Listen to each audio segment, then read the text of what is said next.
Hello guys, so welcome back ulit sa ating channel Stock Play at ngayon ay muli tayong mag-update about sa mga top trending stocks. And don't forget to subscribe sa ating channel and paki-press na rin yung notification bell para palagi po kayong ma-update sa mga bagong videos na i-upload natin. So, let's start guys.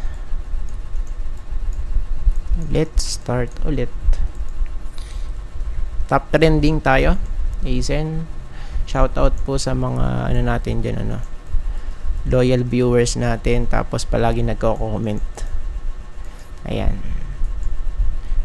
Good afternoon and good evening sa lahat ng mga manonood na tong video na to.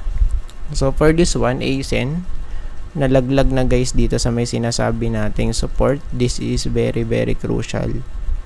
And kung titingnan natin, bearish na yung trend niya, lower high tas lower low dito sa may RSI.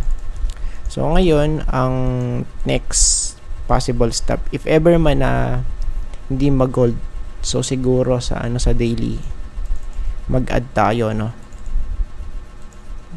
ayan. So sa daily guys, since very crucial naman kasi to at pwedeng mauntog ulit dun sa may 200 we have here first bounce, second, and possible dito third. And if ever man na hindi mag-hold dyan, so ang next possible natin dito support for Aizen. Okay, sa malamang dito guys, ayan, 4.39, 4.4 at least sa may next green box natin for Aizen. Ayan, so kitang-kita naman may mga touches dito guys before, same here nung nag-break out, nag-throw back, then push. Ayan. So for this one, oversold na to. Ayan, pero tignan natin, so at least mahit yung yung 200 day guys. Ayan, save natin to. Then next is SPNEC.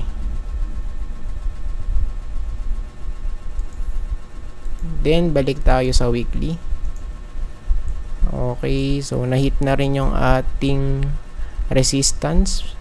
Okay, malapit sa 1.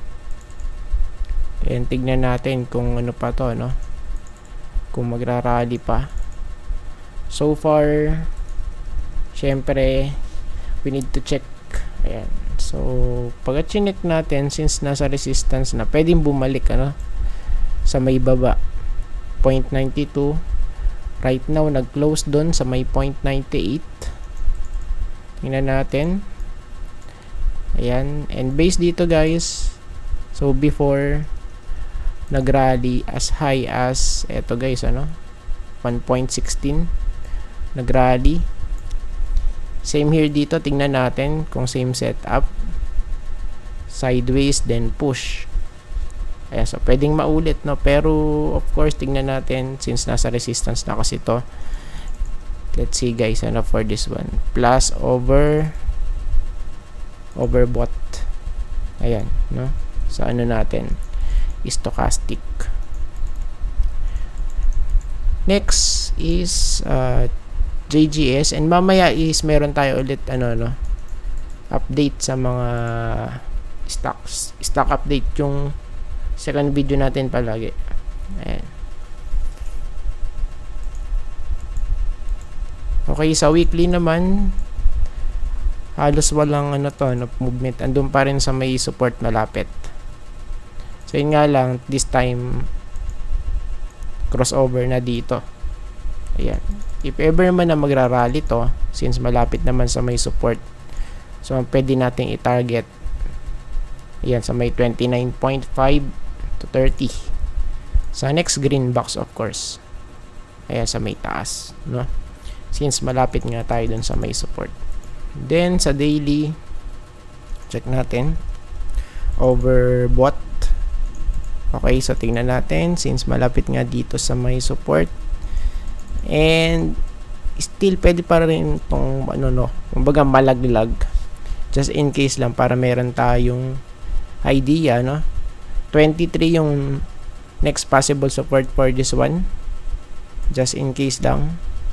Since overbought na tayo dito, tas malapit sa may support. Okay? Ayan. Plus ito pa guys, nakabaloktot pababa. Ayan. So, tingnan natin, ano? And, next, JFC. Trending ulit. Nag-breakout ba to? Wait lang. Ayan. July 10, nalaglag. Akala ko nag-breakout na eh. Diba?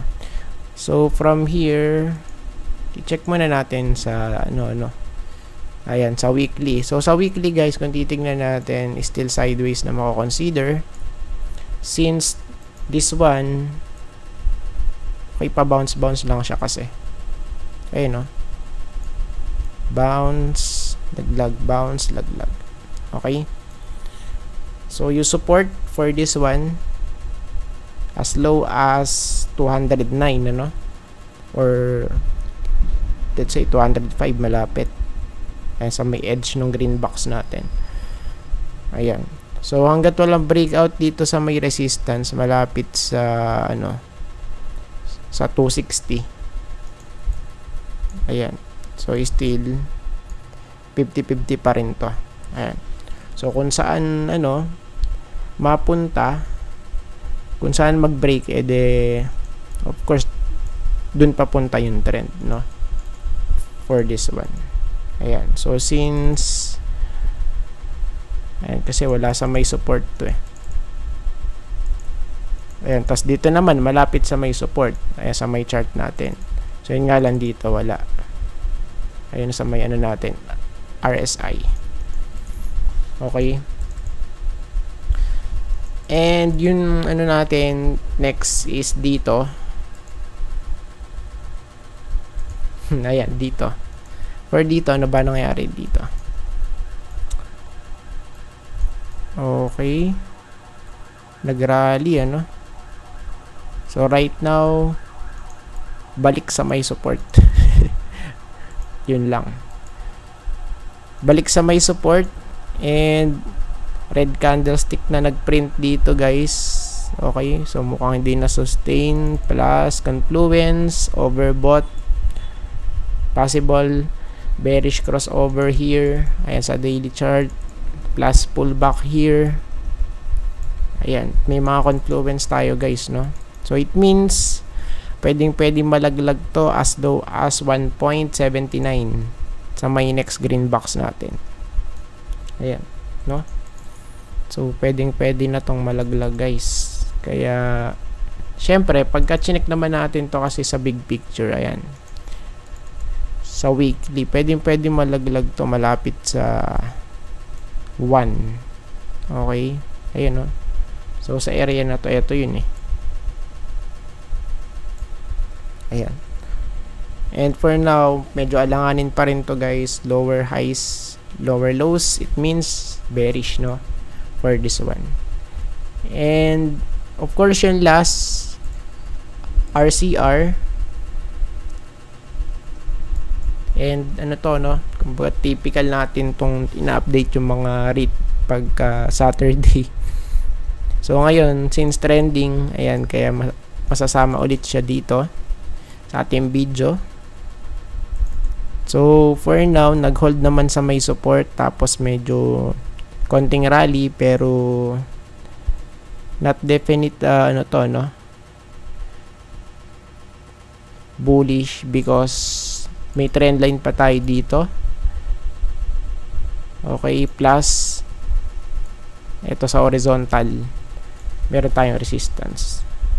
Ayan. So, magiging bullish pagka nakapanik sa may resistance. So, at least sa 5.6, no? Okay, above 5.6 guys yung target natin dito.